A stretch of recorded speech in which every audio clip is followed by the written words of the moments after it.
Semaglutide absolutely did help me. Biggest thing that I learned through this process was that weight loss is not the same thing as fat loss. If you're about to use semaglutide, it's very, very important that you protect muscle so that you don't end up in a smaller but weaker body. So here's how I use semaglutide without losing muscle. Um, and semaglutide helped me eat less, but I didn't want to lose the wrong kind of weight. So, so semaglutide absolutely did help me. And to let folks know, if you're not familiar with semaglutide, semaglutide is a GLP-1 agonist. This is a drug that's designed to limit your eating. It makes you feel more full faster.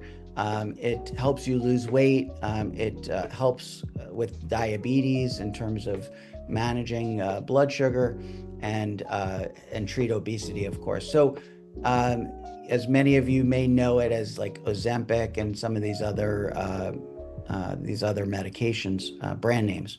So semaglutide absolutely did help me. When I first started, I was eating a low carb diet. I was Even though I was being very, very disciplined, I was doing intermittent fasting until noon. I would have a medically supervised meal replacement shake at noon that had the right all of the proper macros and all of the micronutrients that I needed in there as well.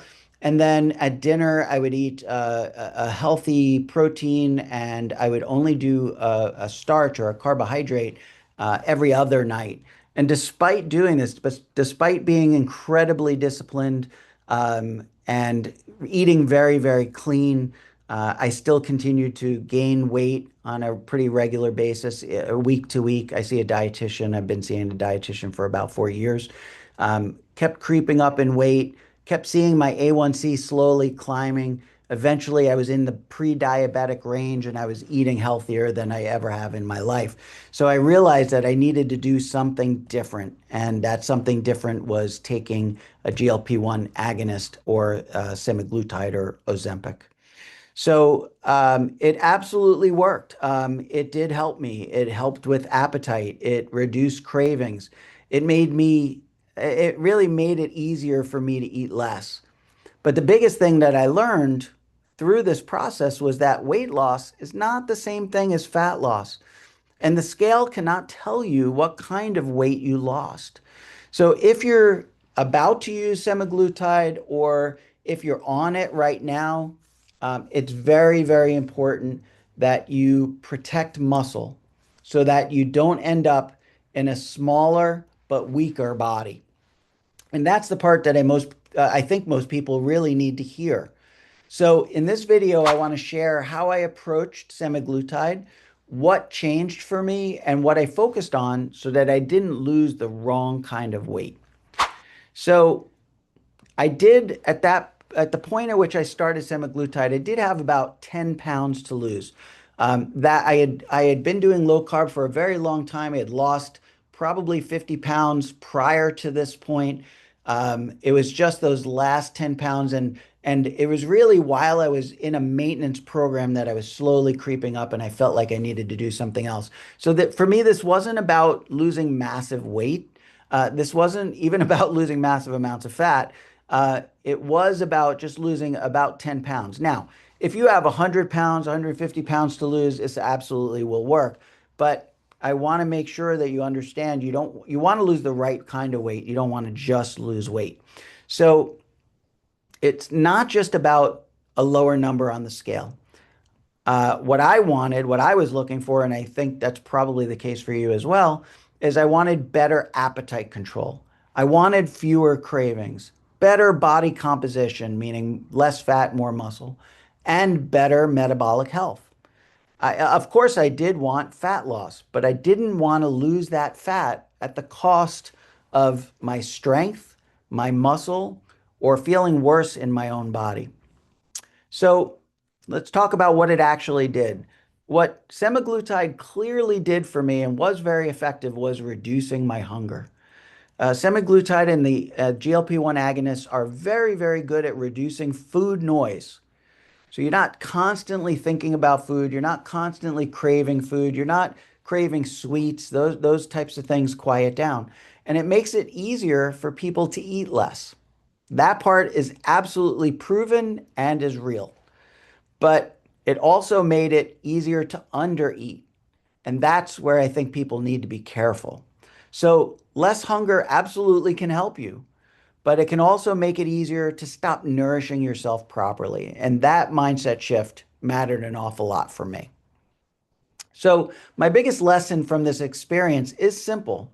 Weight loss is not the same thing as fat loss. The scale can go down and still not tell the full story. It cannot tell whether you lost body fat, muscle, or even just water. So I didn't want to look at the scale and assume everything was going well just because the number dropped. So let's talk about for a second body composition. And I'll get into this a little bit more when I talk about what I tracked. But the biggest problem, the way that these meds are prescribed, you generally go to a physician, you tell them you're either, like maybe you're diabetic and they want you to lose some weight and better manage your diabetes, or you tell them you want to lose some weight and they prescribe this medicine. But that's usually where it stops. And that's the problem. Conventional medicine simply writes a prescription for you, tells you to go to the pharmacy, you pick up the med, you stab yourself in the stomach, and you're off to the races losing weight.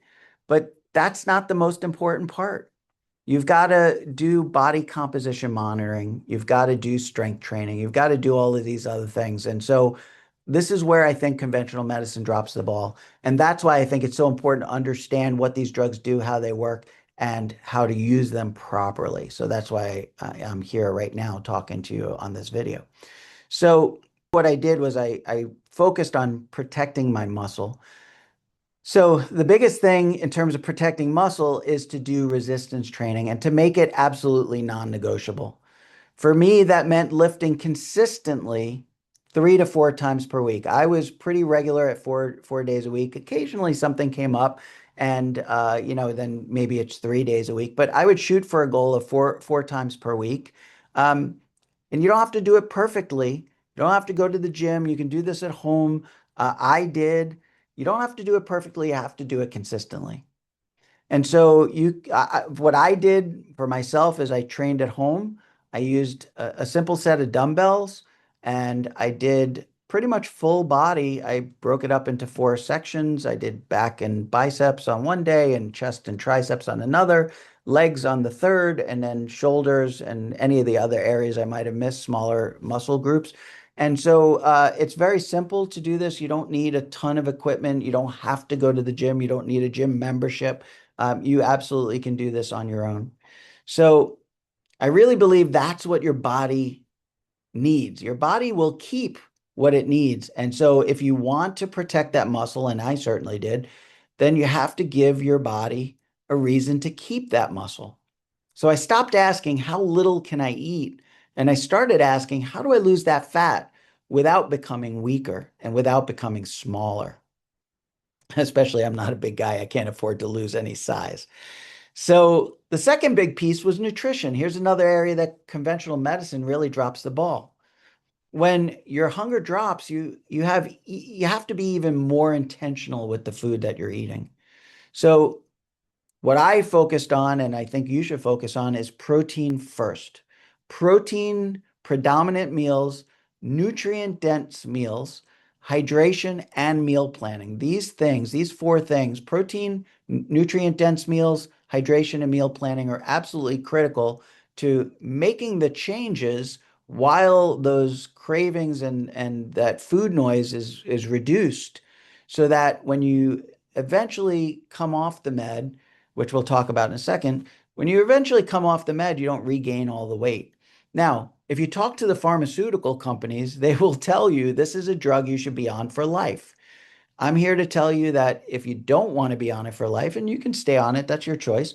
But if you don't want to stay on it, you have to wean yourself off of it, and you've got to put all of these changes in place that I'm talking about now, so that when you come off the medicine, you don't regain all the weight. And here's the critical part about regaining weight on these drugs. If you come off semaglutide, if you come off any of the GLP-1 agonists or any of the newer drugs that they're coming out with, this is one hormone.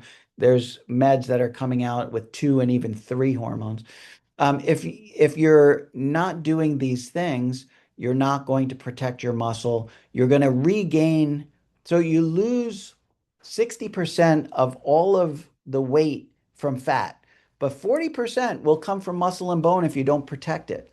And so if you come off the med pretty drastically and you didn't change any of your nutrition habits or your dietary changes, then you're going to regain 100% of that weight as fat, and you're going to be metabolically worse off than when you started the medicine. So it's really, really important for the nutrition changes to take place while you're on this med. So I started looking at meals differently. And if I was eating less overall, which I did, then every meal actually matters more. And I didn't want to waste those meals on food that filled space but didn't really support my body.